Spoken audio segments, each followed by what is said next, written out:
from the News Channel 5 Network. This is Que-pasa-Nashville. Bienvenidos and welcome to que-pasa-Nashville. My name is Cristina Allen and thank you for joining me. 'Tis the season. I'm excited to share with you about the Nashville Ballet, the Nutcracker. Today we have my guest is Diana Perez with the Hispanic Family Foundation as the Director of Baila, and Sharon Mahoney, who is with the Nashville Ballet, who's the Director of Artistic Operations. Thank you both for being here. Thank you for having us. So, 'tis the season. It is Nutcracker time. It's the biggest show for the Nashville Ballet, a beautiful show, traditional show. Sharon, tell me what's the significance of the Nashville Ballet for Middle Tennessee? To be a real leader, I feel like you have to have really strong arts organizations, and I think Nashville in particular in Middle Tennessee is so lucky to have the Nashville Symphony Orchestra, Nashville Ballet, and all the other amazing arts organizations we have here. And Nutcracker represents Nashville Ballet and the Nashville Symphony coming together. Correct. And representing our community through a really large youth cast from children from all across Middle Tennessee.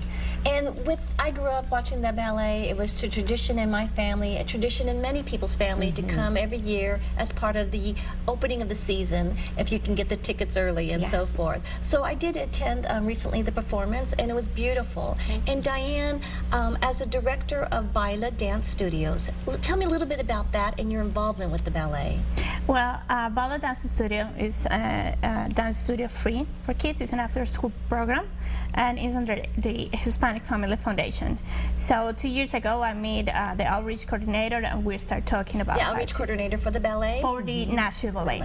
And we started talking about how to get together the two companies and how to benefit from each other. So we are a small dance studio, but we have about 150 kids. So that's a lot. So when you say 150 kids, are you being Baila, meaning dance, so it's called the Baila Dance Studio. So of these children, are most of them Latino?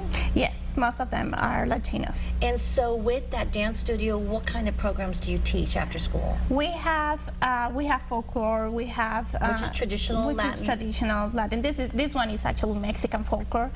We have Aztec. We have ballet, and we have contemporary and kung fu to bring the boys. So we need the boys there and stuff like that. So the ballet class and contemporary, we have several kids that are very into that type of art. So on something like the Nashville Ballet, do you think the children knew what that was, or the parents? No, they didn't. They didn't have any idea what exactly was that. Just an academy here in Nashville. So I believe, I think in the relationship, as you mentioned earlier, is you just started a relationship just to see how, as the ballet, you can be intentional in the university, which is very rare to see the intentional aspect of it. So what drew you to Baila? You know, the organization does such an incredible job, especially with it being such a free program, and they were really interested in exposing the children to, they're taking ballet class, and now we want you to see what is ballet. Right here we have professionals, and what does that mean? And they came and toured the studio and got, as a group, got to see the company working, all of the professional dancers and all of our different studios, and it sort of started the little spark. You could see the ones, as she said, that are really interested in that art form. It just takes them to the next level when they get to see dancers that are actually doing this for a living.